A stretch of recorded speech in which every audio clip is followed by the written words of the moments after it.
And that was not an option favored by any of the 18 people who were part of the working group.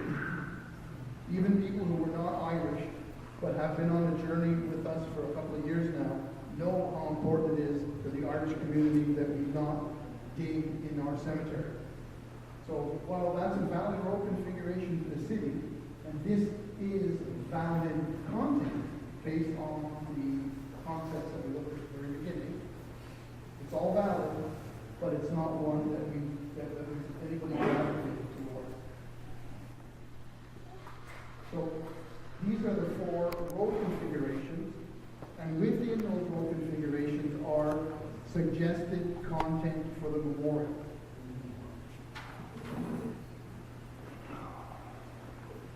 Pick one. Number 1. This is the artist rendering. The one that we just went through, that's what it would look like in an artist rendering. You'll see that there's water. There's the water feature that we talked about. There's the wall. There's the ascension to the top of the museum. Now keep in mind, this one has this particular design has a museum, whereas the first design does not have a museum. That doesn't mean that the museum cannot be incorporated into the first design, because we're talking about road configurations. So these are, every single one of these configurations that have the suggested content are interchangeable to varying degrees depending on the size of each aspect. But there's been no decisions made. We're not here to make decisions. We're not even here for input, to be honest, because there's nothing to input, because these are just steps. And we're sharing those steps so that people can see that this is moving forward, and we're all very excited that it's gone this far. So if I can ask Fergus to turn on the lights, we'll get to it. Does anyone have anything to add on the original tables? Yeah, I think it is important to add that we looked at these drawings on December 11th. That from, I guess, about June until about December 11th, there were 4 or 5 meetings with the working group, which was Ferguson and Victor, and I actually sat in on a couple, and so did Lynn, sat in on one. And we were talking about, what concept was like to see and all this stuff. And so on December 11th, they presented these 4 ideas to us. And based upon these 4 ideas, we did have a recommendation, one we preferred. And that was option number 1, because it left the graveyard alone. It didn't move the rock, and it took the road out of the middle of the whole memorial site. So it seemed to us to be, of the 4 that we were presented with, the one, and oddly enough, we went into the meeting, nobody was telling everybody else what they liked, and we all sort of, at the end, voted on them, and everybody was unanimous on number 1, and very few people were supportive of the other 3. Now, it's very interesting because Civilité and the company, they worked very hard trying to do the best possible sort of concepts. And of those 4 concepts, there's bits and pieces going forward that if the city says yes to option number 1, and they're going to be presented with the 4 options, that's the meeting that you're referring to, Stephen, on the 30th of January, or around there. That's the date they sort of told us it was going to happen. That based upon those 4, they're going to say, well, we like this one. This is the one we all like. Can we do this? And then the city's going to do their studies and say, we can't move the road. So you have to look at 2, 3, or 4. Or we can move the road. Because one of the things that we were hammering on from the very beginning, along with the GPA group, ladies and gentlemen, was to move the road. To get the road off the graveyard. To get the rock integrated into the memorial. And to undo that terrible damage that was done in 1967 and prior. and reconstitute the graveyard, the rock, and our ability to have a memorial site that is unified. And that, ladies and gentlemen, is what option one offers us. And that is the option number one, is the one.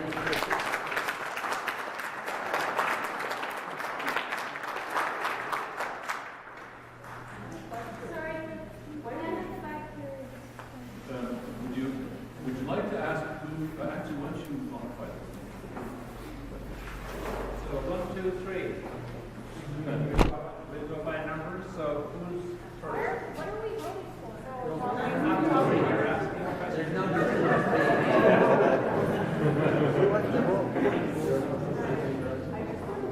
So yes, go ahead. Can you speak out as loud as you can, please? I was just wondering when did those sketches, like when did they hire the people to start working on those sketches? How long did it take them to work on them? And they presented them to you when? Like when did you, the first time you seen them, and how, when did they actually start working on them? Prior to the March meeting, after the March meeting? Definitely after the March meeting. And there was never one sketch that involved the GA field? Like just one, just to show No. maybe, see if there were opportunities for No. them? Not even one for time, because We don't saw have them, a- we saw them on December 11th. And based upon that, and always in our conversations, it was like, we'd like to fit in the GA, we'd like to. Now, they told us back in the summer, excuse me, hang on. They did tell us back in the summer, doesn't look good, it's too big. And there was a rendering that we did present to Tony and Ronan and Stephen last week that showed the 3.5 acres with only a 50 by 100 field there. And it completely dominated the site. And then you have to remember, this was according to their meeting with Hydro, too small. And it doesn't include any infrastructure. There's no toilets, there's no changing rooms, there's no parking, there's no nothing. So in other words, we would not have a memorial site there. It's unfortunate. We are upset about it. I understand you guys are upset about it, but there's just not enough land. And those were, they were hired after the March, or they were already hired? They were hired in and around May, June. The first meetings took place in June. And there was no discussion of space. We were talking about conceptual. What was the mission statement? What was the things we wanted to see integrated? Water, height, something resembling a ship, something resembling, all these ideas that we were putting forward. And that went on until the fall. And as I said, the first time we saw their renderings was December 11th. And the GA field. Yeah. And the GA field was our first and ongoing request. It was a GA field because the GA field was our idea. We approached the GAA and asked them, because we weren't experts in the GAA, it was going Gaelic sports, and we asked them if they could please come on board. It was Roman who joined us, so they could help us make sure that we weren't giving the wrong dimensions when we met with the city. And Hydro can donate a little more for the community? There's no way they can spend that more? No, they've already spent millions of dollars shrinking their footprint from their original plan for their transfer station was 10 full acres. And they've been able to shrink it at a great cost to them to make sure that we got as much land as possible. And from the very beginning, and we met with the GAA with them, and they were very, very eloquent in explaining the need for a field there and how important it is to Irish heritage and Irish culture. And Hydro was 100% on board. But now they've done what they can. They've given the lot size over to the city for development, and there's no room for a GA. Next. Believe it or not, a question unrelated to the GA. Very good. I noticed that all your renderings that you commissioned are summer, and I'm wondering what the use of water is going to be 6 months out of the year in Montreal. Skating. Is it actually? Yeah. One of the suggestions was. And how are you going to ensure that the site that is bounded by a highway and has water is actually habitable for half the year? Well, that's our goal, that's part of the next steps. These are concepts, you need to get the concept, and then you flesh out the nitty-gritty in the concept. And one of the things that we kept mentioning was, you know that we're in northern climate, right? Like the one where the road goes through the middle. Imagine a big snowstorm and they're gonna blow snow on both sides. So they do understand the northern climate, and they have every intention of having that fleshed out. Seems like you might need to be asking a little more of the consultants. Well, we've already been there. They're not our consultants, No. the city's consultants. Yes. I mean, those are 2 days worth of renderings. Sorry, just 3 points, I'll do the whole drawing. First of all, with the skating, is there room for infrastructure like parking and maybe you got there for skating rink? Well, no, the parking is off-site. The parking is not included in this area. Parking is off-site.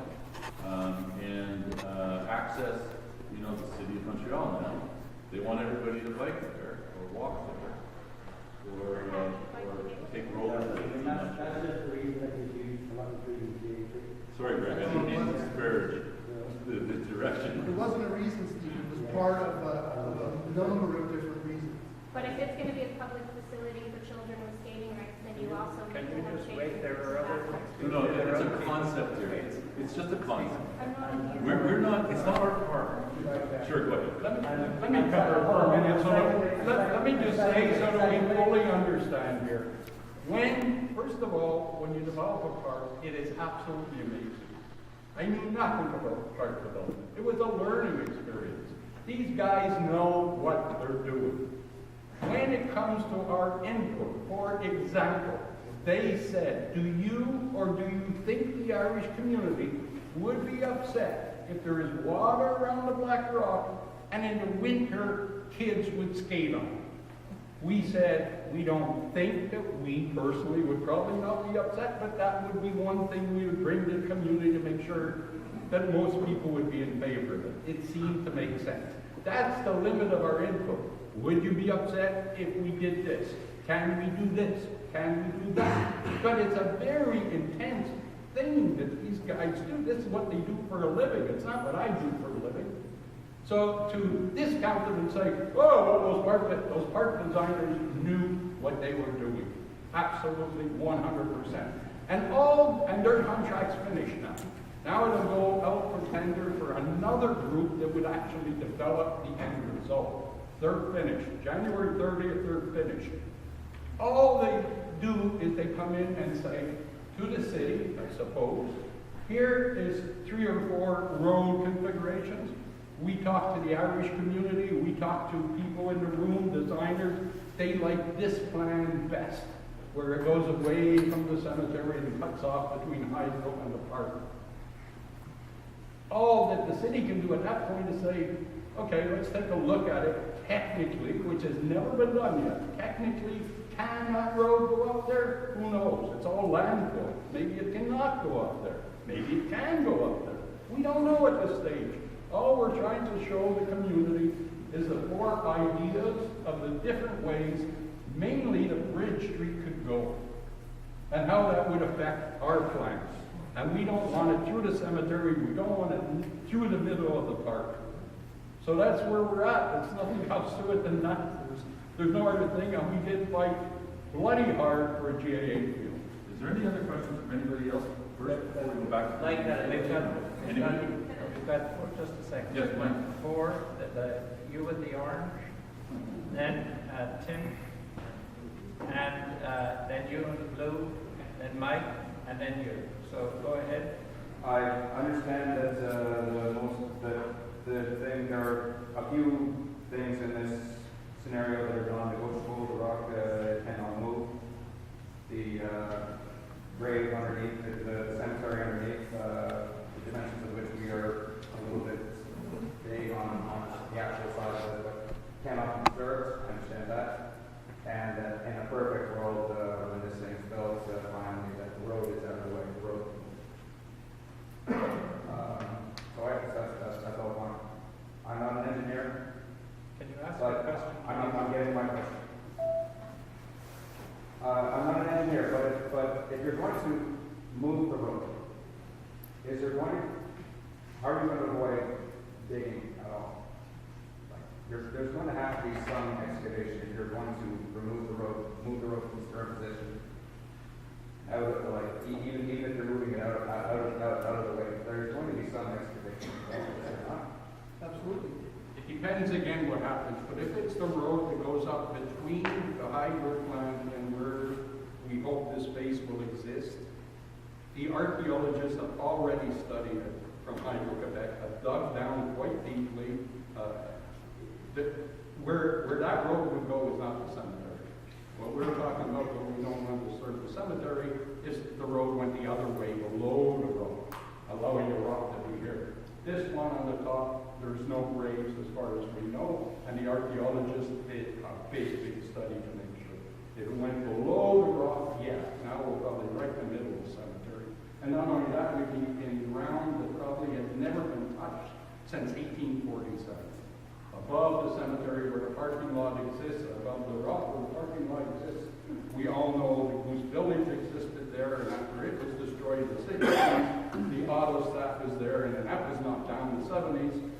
So we know that that land has been deeply disturbed, but we don't believe there's any bodies there. And the archaeologists from Hydro Quebec, who did a very good study, say they don't believe there's any bodies. So if it's the one we're thinking about, we would not be anywhere near this one. Okay. Fergus, on that note, Fergus, you mentioned about the Autostat in the early 60s. There was a community of about 2,000 people that were displaced from that area. Griffintown, or Goose Village actually, Goose Village, Victoria Town. Yeah. Presently there's a memorial stone for those that gave the ultimate sacrifice in the wars. Yes. Will that stone be part of this? I can hear your father whispering. My father would kick your ass if you know that. I know, as a matter of fact, when I first brought it up, it seemed like such a minor detail, but it was not a minor detail to me because I remember having that discussion with your dad Yeah. on many occasions, including, you need to listen to me. No, we can't say exactly where it will be and how it will be positioned, But it it's will one have part a of the proper project. place of honor. Thank you. And include that here. A concern I would have about what's being discussed there is the area we're talking about, there's not a lot of footfall to that area. So I suppose, like, how are we going to make sure that the actual site is used, or that that's the whole point of the commemoration site is used by the community? What's the plan to drive footfall to the site, and how many numbers do you expect to get down your year visiting it? Drive. Footfall. You get people to visit the site. What's the plan to make that happen? And with that plan, how many people do you expect to visit in a year? You might. Basically, the city, and I'm glad to see Greg here today, who's been a part of this 18-person working committee from the very beginning, and very, very positive influence. Thank you, Greg. The city intends to use this memorial as a gateway into the city. That the revitalization of the entire area is going to be after this site is concluded. So it's actually the city that will be maintaining the site, and like any site, whether it's Phillips Square or Different Square or anything along those lines, it will be their maintenance and their responsibility. However, I think it's important to say that they're very keen that this becomes an integral part of what is going to become a very important entranceway into the city of Montreal for the city of Montreal. An entranceway. Can I just add what he was saying? Just a second, he's going to give you a... Okay, let me just add a little bit to what Scott was saying. When we were doing these workshops at some point, which is to me rather interesting, they said, okay, we want the role play. And I said, role play? I mean, really had no interest in role play. But no, you got to role play. And one of you has to be a 7-year-old girl, one of you has to be an 84-year-old man, and one of you has to be a married woman with kids. And I said, what is all this nonsense about? Well, that's exactly what park guys do. They want this park to be usable and to give to everybody, whether you're a 7-year-old girl or a 90-year-old man. They expect there will be tourists from Ireland who understand the project, tourists from Italy that won't have the slightest clue about what this is about.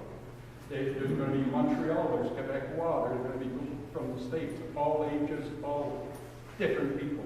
So that's an example of what I was trying to say before when I say these guys know what they're doing and why it will be used, because they're studying how it's going to be used. They want it to be used.